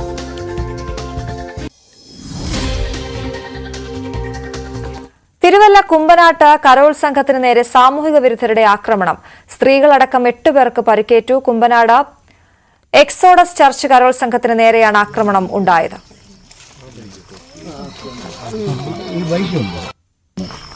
ഇതുകൊണ്ടൊക്കെ ഒന്ന് കിട്ടിക്കഴിഞ്ഞാൽ മനുഷ്യൻ ചത്തുപോകത്തില്ലേ? ചത്തില്ലെങ്കിലും എത്ര കാലം ചികിത്സിക്കണം? ആര് കൊടുക്കും പൈസ? ഇത് ബുദ്ധിമുട്ടതൊക്കെ. മറ്റു വാർത്തകളിലേക്ക് എത്താം ഇടവേളയ്ക്ക് ശേഷം.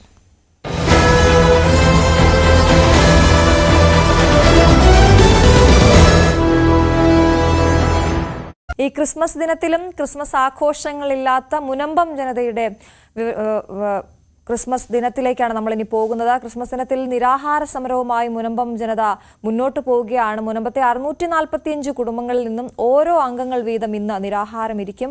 റവന്യൂ അവകാശങ്ങൾ പുനഃസ്ഥാപിച്ച് കിട്ടുന്നതുവരെ സമരം തുടരുമെന്ന നിലപാടിലാണ് മുനമ്പം തീരദേശവാസികൾ. പ്രതിപക്ഷ നേതാവ് VD സതീശൻ ഉച്ചയ്ക്ക് മുനമ്പത്തെത്തും.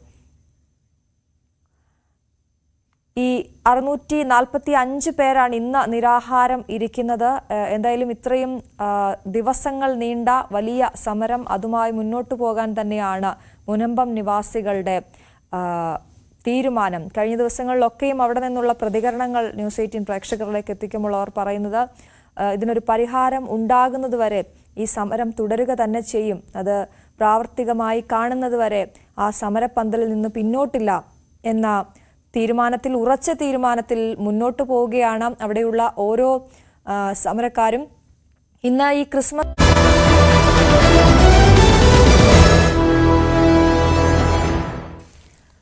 കേരള രാഷ്ട്രീയ ചരിത്രത്തിന്റെ ഭാഗമായ കമ്മ്യൂണിസ്റ്റ് പാർട്ടി ആസ്ഥാനം എം.എൻ. സ്മാരകം പുതിയ പ്രൌഢിയിൽ. നവീകരിച്ച പാർട്ടി ഓഫീസിന്റെ പുതിയ കെട്ടിടം നാളെ ഉദ്ഘാടനം ചെയ്യും. 9 കോടിയോളം ചെലവിലാണ് നിർമ്മാണം.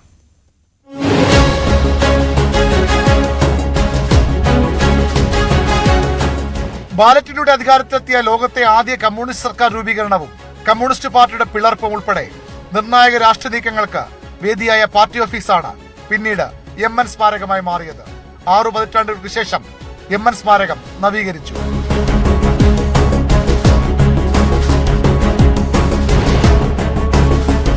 മുഖച്ഛായ മാറാതെ മുഖം മിനുക്കിയാണ് എം.എൻ. സ്മാരകം നിർമ്മാണം പൂർത്തിയാക്കിയത്. ഒറ്റനോട്ടത്തിൽ ഒരു മാറ്റവും തോന്നാത്ത മുൻവശം, പ്രധാന കെട്ടിടം അതേപടി നിലനിർത്തി. വിശാലമായ കോൺഫറൻസ് ഹാളും സെക്രട്ടറിയുടെ മുറിയും ലിഫ്റ്റ് ഉൾപ്പെടെയുള്ള സജ്ജീകരണങ്ങളും. പിൻവശത്തെ പഴയ കെട്ടിടം നവീകരിച്ച് നേതാക്കൾക്കുള്ള ക്വാർട്ടേഴ്സ് ആക്കി. പാർട്ടി ഓഫീസ് നവീകരണത്തിന് ഏറെ പ്രയത്നിച്ച കാനം രാജേന്ദ്രന്റെ പേരിലാണ് 3ാം നിലയിലെ കോൺഫറൻസ് ഹാൾ. തലസ്ഥാനത്തെ CPI നേതാക്കൾക്കും പ്രവർത്തകർക്കുമെല്ലാം മറക്കാനാകാത്ത ഒരു പിടി ഓർമ്മകളുടെ കേന്ദ്രം കൂടിയാണ് എം.എൻ. സ്മാരകം. ഈ നിരാഹാരം അവസാനിപ്പിക്കാൻ നേരത്ത് കരുക്കിന്റെ ആവശ്യമുണ്ടല്ലോ. അപ്പോൾ കരുക്കിന്റെ കാര്യം എന്ന് പറഞ്ഞാൽ വിജയ് സാറ് സമ്മതിക്കും ആ സമരത്തിന്. 7 എണ്ണം വേണമെന്ന് പറഞ്ഞാൽ കൂടെ വന്ന് നിന്ന് 7 എണ്ണം കൃത്യമായിട്ട് കൈകൊണ്ടെത്തുന്ന ഉയരമേ ഉള്ളൂ. ആ 7 എണ്ണം കൃത്യമായി കട്ട് ചെയ്ത് തരും. അതുപോലെ അത്ര ചിട്ടയായും ആ കാലഘട്ടത്തിലും ഇന്നും നമുക്കെല്ലാം ഓർക്കേണ്ടുന്ന തരത്തിലുള്ള ഒരുപാട് ഓർമ്മ പങ്കുവച്ചുകൊണ്ടാണ് അവരുടെ പ്രവർത്തികളെല്ലാം നടന്നത്. മുൻവശത്തെ തണൽ വൃക്ഷങ്ങൾ പൂർണ്ണമായും മുറിച്ചുമാറ്റിയാണ് പുതിയ കെട്ടിടം നിർമ്മിച്ചത്. അവയുടെ സ്ഥാനത്ത് മിയാവാക്കി വനം ഉൾപ്പെടെ വച്ചുപിടിപ്പിക്കുന്നുണ്ട്. ന്യൂസ് 18 തിരുവനന്തപുരം. ക്രിസ്മസ് ദിനത്തിൽ നിരാഹാര സമരവുമായി മുനമ്പം ജനത. മുനമ്പത്തെ 645 കുടുംബങ്ങളിൽ നിന്ന് ഓരോ അംഗങ്ങൾ വീതം ഇന്ന് നിരാഹാരമിരിക്കും. റവന്യൂ അവകാശങ്ങൾ പുനഃസ്ഥാപിച്ച് കിട്ടുന്നതുവരെ സമരം തുടരുമെന്ന നിലപാടിലാണ് മുനമ്പം തീരദേശവാസികൾ. പ്രതിപക്ഷ നേതാവ് വി.ഡി. സതീശൻ ഉച്ചയ്ക്ക് മുനമ്പത്തെത്തും. നവമി ദിനേശ് ചേരുകയാണ് മുനമ്പത്ത് നിന്നും വിവരങ്ങളുമായി. നവമി, എന്താണ് ഇന്ന് ക്രിസ്മസ് ആയിട്ടും അവിടെ നിരാഹാര സമരം തുടരുകയാണ്? എന്താണ് മുനമ്പത്തുകാർക്ക് ഇന്ന് പറയാനുള്ളത്?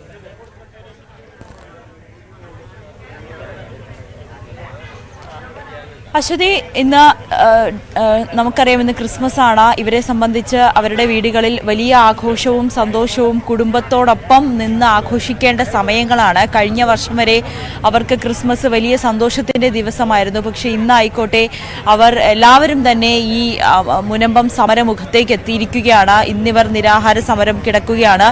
ഇവരുടെ റവന്യൂ അവകാശങ്ങൾ പുനഃസ്ഥാപിച്ചു കിട്ടുന്നതുവരെ ഈ സമരം തുടരാനാണ് ഇവർ തീരുമാനിച്ചിരിക്കുന്നത്. ഇന്ന് 74ാം ദിവസത്തിലേക്ക് ഇവരുടെ നിരാഹാര സമരം എത്തി നിൽക്കുമ്പോൾ ഓരോ കുടുംബത്തിലുള്ള 600-ലധികം കുടുംബങ്ങളുള്ള ഈ വക്കഭൂമി എന്ന് പറയപ്പെടുന്ന ഇവരുടെ ഈ ഭൂമിക്ക് അവകാശം ഉന്നയിക്കുന്ന ഇവരെ ഓരോ കുടുംബത്തിലെ ഓരോ അംഗങ്ങൾ വീതമാണ് ഇവിടെ ഇപ്പോൾ നിരാഹാര സമരത്തിന് എത്തിയിരിക്കുന്നത്. രാവിലെ 10 മണിക്ക് തന്നെ സമരം ആരംഭിക്കും. നമുക്കറിയാം ഈ വേദി, ഈ ഒരു സമര മുഖമാകെ നിറഞ്ഞു കഴിഞ്ഞു. ഇവിടെയുള്ള മുനമ്പം ജനതയെ കൊണ്ട് അവരെല്ലാം ക്രിസ്മസ് തൊപ്പി വെച്ചിട്ടാണ് ഇവിടെ എത്തിയിരിക്കുന്നത്. ഇന്ന് ക്രിസ്മസ് ആഘോഷിക്കേണ്ട സമയത്താണ് ഇവിടെ വന്ന് സമരം ഇരിക്കുകയാണ്. ഞങ്ങൾക്ക് ദുഃഖമല്ലാതെ ഒന്നുമില്ല ഇതിനകത്ത്. ഇതിനൊരു തീരുമാനം ഞങ്ങൾക്ക് തന്നെയില്ല. ഞങ്ങൾ എന്ത് ചെയ്യണം? ഞങ്ങൾക്ക് സങ്കടമല്ലാണ്ട് ഒന്നുമില്ല. നല്ലൊരു ദിവസമായിട്ട് കുഞ്ഞുമക്കളായിട്ട് ജീവിക്കേണ്ട ഞങ്ങളാണ് ഈ വന്ന് സമരത്തിനിരിക്കണം. ഞങ്ങൾക്ക് അതല്ലാണ്ട് ആശ്രയമില്ല. ഒരേ ഭവനം ഞങ്ങൾ വെച്ചുണ്ടാക്കി അതിനകത്ത് ജീവിക്കാൻ ഞങ്ങൾക്ക് പറ്റണില്ലെങ്കിൽ പിന്നെ ഞങ്ങളുടെ ജീവിതം എന്ത്? മരണമില്ലായാലും പോലെ എനിക്കത്രയ്ക്ക് പറയാനുള്ളൂ. നല്ലൊരു ദിവസമായിട്ട് ഞങ്ങൾ ഇവിടെ വന്ന് എല്ലാവരും കൂടിയിരിക്കുന്നത് സന്തോഷിക്കാനല്ല, ദുഃഖം കൊണ്ട് തന്നെയാണ്. വീട്ടിലിരുന്ന് കഴിച്ചു കൂട്ടേണ്ട സമയമാണ് ഇതൊക്കെ, ഞങ്ങൾ ഈ പ്രായമായ ആളിലൊക്കെ. പിന്നെ ഇത് ബക്കപ്പിൻ്റെ ഭൂമിയല്ല, ഞങ്ങളുടെ തന്നെയാണ്, ഞങ്ങളുടെ ഭൂമി തന്നെയാണ്. ഞങ്ങൾ കാശ് കൊടുത്ത് മേടിച്ച ഭൂമിയാണ്. ബക്കപ്പിന് വിട്ടുകൊടുക്കാൻ ഞങ്ങൾ തയ്യാറല്ല. അത്രേ പറയാനുള്ളൂ. അശ്വതി, വളരെ വേദനിപ്പിക്കുന്ന വാക്കുകളാണ്. ഇവരെ സംബന്ധിച്ച് വയസ്സായവരാണ്. മക്കളോടൊപ്പം ചെറുമക്കളോടൊപ്പം ക്രിസ്മസ് ആഘോഷിക്കേണ്ട ദിവസമാണ്. ആ ഒരു ദിവസത്തിൽ ഈ സമരമുഖത്ത് വന്നിരിക്കുമ്പോൾ അവർക്കുണ്ടാകുന്ന വേദന അത് എത്രമാത്രമാണെന്ന് നമുക്ക് അറിയാൻ കഴിയും. ഇന്ന് ക്രിസ്മസ് ആഘോഷിക്കേണ്ട ഈ ദിനത്തിൽ ഞങ്ങൾ ഇന്ന് നിരാഹാരത്തോടുകൂടി കുടുംബസമേതം ഈ സമരപന്തലിലാണ്. ഞങ്ങളുടെ കാര്യത്തിനൊരു പരിഹാരം ഇല്ലാത്തടത്തോളം നാൾ വരെ ഈ സമരം എത്ര നീണ്ടുപോയാലും ഞങ്ങൾ ഈ സമരം തുടരും. ഞങ്ങളുടെ പ്രശ്നങ്ങൾക്ക് പരിഹാരം ഉണ്ടാകണവരെ ഞങ്ങളുടെ റവന്യൂ അവകാശങ്ങളെല്ലാം തിരികെ കിട്ടി ഞങ്ങളുടെ പേരിൽ കൊടുത്തിരിക്കുന്ന കേസൊക്കെ കോടതിയിൽ നിന്ന് പിൻവലിച്ച് ഞങ്ങൾക്ക് സ്വസ്ഥത നൽകുന്നവരെ ഞങ്ങളുടെ അവകാശപ്പെട്ട ഭൂമിയാണ്. ഞങ്ങൾ പൈസ കൊടുത്ത് മേടിച്ച ഭൂമിയാണ്. 36 വർഷങ്ങളായി ഞങ്ങൾ കാശ് കൊടുത്ത് മേടിച്ച ഈ ഭൂമി ഒരുപാട് പോരാട്ടങ്ങൾ കടന്നു പോയിട്ടാണ് പിന്നെ ഒരു തീർപ്പിൽ ഞങ്ങൾ ശരി നവമി, എന്തായാലും 10 മണിക്ക് വിശദമായി നമുക്ക് മുനമ്പത്തെ വിഷയം പ്രേക്ഷകരിലേക്ക് എത്തിക്കണം. അതിലേക്ക് വരാം. സാമ്പത്തിക ക്രമക്കേട് കേസിൽ വിജിലൻസ് അന്വേഷണം നേരിടുന്ന VFPCKയിലെ ഉദ്യോഗസ്ഥർക്കെതിരെ കൃഷിമന്ത്രി അച്ചടക്ക നടപടിക്ക് ശുപാർശ ചെയ്തതിന് പിന്നാലെ മന്ത്രി പി പ്രസാദിനെതിരെ AITUC നേതാവിന്റെ രൂക്ഷ വിമർശനം. അഴിമതി വിരുദ്ധ പോരാട്ടത്തിന്റെ ക്രെഡിറ്റ് സ്വന്തം അക്കൌണ്ടിൽ വരുത്താനുള്ള ശ്രമമാണ് കൃഷിമന്ത്രി നടത്തുന്നതെന്നാണ് ആക്ഷേപം. സാമ്പത്തിക ക്രമക്കേട് കേസിൽ വിജിലൻസ് അന്വേഷണം നേരിടുന്ന VFPCK ഉദ്യോഗസ്ഥർക്കെതിരായ വകുപ്പുതല നടപടി വൈകുന്ന വാർത്ത ന്യൂസ് 18 കഴിഞ്ഞ ദിവസം പുറത്തുവിട്ടത്. ഇത് മന്ത്രിയുടെ മാത്രം അച്ചീവ്മെന്റ് ആയി സ്വന്തം സ്ഥാപനത്തിലെ സ്വന്തം ചെയർമാനായിരിക്കുന്ന സ്ഥാപനത്തിലെ ജീവനക്കാരുടെ അഴിമതി കണ്ടെത്തി അവരെ നേരിട്ട് മുഖം നോക്കാതെ നടപടിയെടുത്ത ധീരനായ വ്യക്തിയായിട്ട് ഒരു പ്രതിച്ഛായ കൊടുക്കണം എന്നുള്ള രീതിയിൽ മാധ്യമ സ്ഥാപനങ്ങളിൽ വിളിച്ചു പറഞ്ഞ ഇത്രയും അല്പനായ ഒരു ചെയർമാൻ. AITUC സംസ്ഥാന കമ്മിറ്റി അംഗവും VFPCKയിലെ ഡെപ്യൂട്ടി മാനേജറുമായ ജോജി കെ മാത്യൂസ് കൃഷിമന്ത്രി പി പ്രസാദിനെതിരെ ആഴ്ചകൾക്ക് മുമ്പ് നടത്തിയ രൂക്ഷ വിമർശനമാണിത്. VFPCK സ്റ്റാഫ് അസോസിയേഷൻ AITUCയുടെ ജനറൽ സെക്രട്ടറി കൂടിയാണ് ജോജി കെ മാത്യൂസ്. ഇവിടെ IRGയിൽ ഇരുന്നുകൊണ്ട് എനിക്ക് കഷ്ടപ്പാടുകൾ മാത്രമേ ഉള്ളൂ. അല്ലെങ്കിൽ ഈ ഇരിക്കുന്ന സുനിലില്ലാതെ പറഞ്ഞിരിക്കുന്ന ആളുകളെ പറഞ്ഞാലോ കഷ്ടപ്പാടുകളല്ലാതെ അതിനപ്പുറത്തേക്കും എനിക്കൊന്നും നേടാനൊന്നുമില്ല. കാരണം പറഞ്ഞാൽ ഇത്രയും കാലത്ത് വീട്ടിൽ നിന്ന് എണീറ്റ് വരണം, വൈകുന്നേരം പോകണം, ഇതൊന്നും അത്ര കെട്ടിപ്പിടിച്ചിരിക്കുന്ന പോസ്റ്റ് അല്ല. ഞാനിനി അതിനകത്ത് അധികം കാലം ഇരിക്കാനും ആഗ്രഹിക്കുന്നില്ല, നടപടി ഉണ്ടായാലോ ഇല്ലെങ്കിലോ. തൃശൂർ തൊട്ടിപ്പാളിലെ സ്വാശ്രയ കർഷക സമിതിയുടെ പേരിൽ വ്യാജ വൗച്ചറുകളും ബില്ലുകളും ഉണ്ടാക്കി vegetable and fruit promotion council കേരളയുടെ ഉദ്യോഗസ്ഥർ സാമ്പത്തിക തട്ടിപ്പ് നടത്തിയെന്നായിരുന്നു വിജിലൻസ് അന്വേഷണത്തിലെ കണ്ടെത്തൽ. FIR രജിസ്റ്റർ ചെയ്ത വിജിലൻസ് അന്വേഷണം ആരംഭിച്ചതിന് പിന്നാലെ ആരോപണ വിധേയരായ ഉദ്യോഗസ്ഥർക്കെതിരെ വകുപ്പ് തല നടപടിക്ക് കൃഷിമന്ത്രി ശുപാർശ ചെയ്തിരുന്നു. എന്നാൽ യൂണിയൻ നേതാക്കളുടെ ഇടപെടലിനെ തുടർന്ന് ആരോപണ വിധേയർക്കെതിരായ നടപടി വൈകുന്ന വാർത്ത ന്യൂസ് 18 കഴിഞ്ഞ ദിവസം പുറത്തുവിട്ടു. ഇതിന് പിന്നാലെയാണ് തൃശൂർ ജില്ലാ VFPCK ഡെപ്യൂട്ടി മാനേജരെ സർവീസിൽ നിന്ന് സസ്പെൻഡ് ചെയ്തത്. അതേസമയം സ്ഥാപനത്തിലെ ഡെപ്യൂട്ടി മാനേജരായ TS പ്രവീണിനെതിരായ ഇടക്കാല ഉത്തരവ് 1 മാസത്തേക്ക് മരവിപ്പിക്കാൻ ഹൈക്കോടതി ജഡ്ജി സിയാദ് റഹ്മാൻ നേരത്തെ ഉത്തരവിട്ടിരുന്നു. ശേഷിക്കുന്നവർക്കെതിരായ വകുപ്പ് തല നടപടി ഉടൻ ഉണ്ടാകുമെന്നാണ് VFPCK ചീഫ് എക്സിക്യൂട്ടീവ് ഓഫീസറുടെ വിശദീകരണം. ന്യൂസ് 18 തിരുവനന്തപുരം. വാർത്താരംഭം പൂർണ്ണമാവുകയാണ്. ന്യൂസ് ട്രെൻഡ്സിൽ രഞ്ജിത്ത് രാമചന്ദ്രൻ ചേരും. നമസ്കാരം.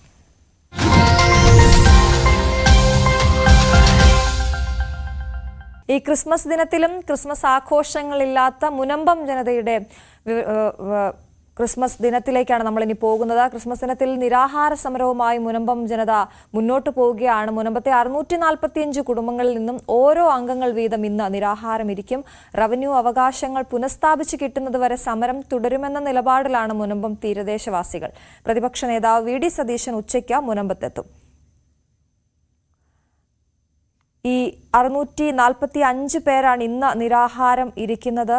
എന്തായാലും ഇത്രയും ദിവസങ്ങൾ നീണ്ട വലിയ സമരം, അതുമായി മുന്നോട്ടു പോകാൻ തന്നെയാണ് മുനമ്പം നിവാസികളുടെ തീരുമാനം. കഴിഞ്ഞ ദിവസങ്ങളിലൊക്കെയും അവിടെ നിന്നുള്ള പ്രതികരണങ്ങൾ ന്യൂസ് 18 പ്രേക്ഷകരിലേക്ക് എത്തിക്കുമ്പോൾ അവർ പറയുന്നത് ഇതിനൊരു പരിഹാരം ഉണ്ടാകുന്നതുവരെ ഈ സമരം തുടരുക തന്നെ ചെയ്യും. അത് പ്രാവർത്തികമായി കാണുന്നതുവരെ ആ സമരപ്പന്തലിൽ നിന്ന് പിന്നോട്ടില്ല എന്ന തീരുമാനത്തിൽ, ഉറച്ച തീരുമാനത്തിൽ മുന്നോട്ട് പോവുകയാണ് അവിടെയുള്ള ഓരോ സമരക്കാരും.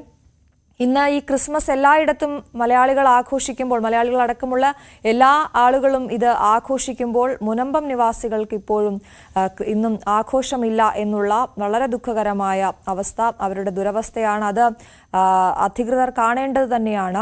പലതവണ പല ആളുകൾ അവിടേക്ക് സമരപ്പന്തലിലേക്ക് ഐക്യദാർഢ്യവുമായി എത്തിയെങ്കിലും ഒരു ശാശ്വതമായ പരിഹാരം മുനമ്പത്തേക്ക് എത്തുന്നില്ല എന്ന അവരുടെ ആരോപണത്തിന് കഴമ്പുണ്ട്. നവമി ദിനേശ് വാർത്തയുടെ വിശദാംശങ്ങളുമായി ചേരുന്നു. Navami, good morning. പക്ഷെ മുനമ്പത്തുകാർക്ക് ഇന്നും സമരത്തിന്റെ ദിവസമാണ്. ക്രിസ്മസ് ദിനത്തിലും നിരാഹാരം തന്നെയാണ് അവരുടെ പദ്ധതി. എന്തൊക്കെയാണ് അവിടെ നിന്ന് തരാൻ കഴിയുന്ന വിവരങ്ങൾ?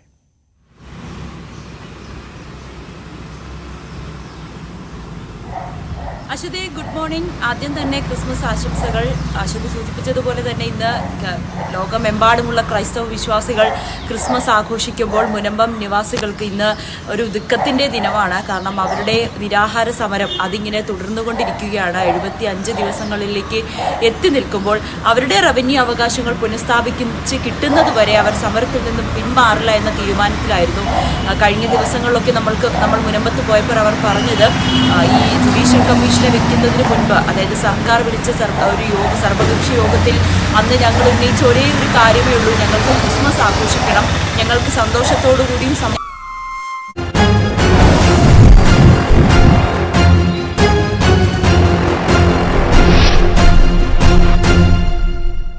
സന്തോഷവും സമാധാനവും നിറഞ്ഞ ക്രിസ്മസ് കാലം. ലോകമെമ്പാടുമുള്ളവർ ഇന്ന് ക്രിസ്മസ് ആഘോഷിക്കുകയാണ്. എല്ലാ പ്രേക്ഷകർക്കും ക്രിസ്മസ് ആശംസകൾ. നമുക്ക് ആദ്യം പ്രധാന തലക്കെട്ടുകളിലേക്ക് പോകാം. തിരുവല്ലയിൽ കരോൾ സംഘത്തെ ആക്രമിച്ച 4 പേർ പിടിയിൽ. ആക്രമണത്തിൽ പരിക്കേറ്റത് സ്ത്രീകളടക്കം 8 പേർക്ക്.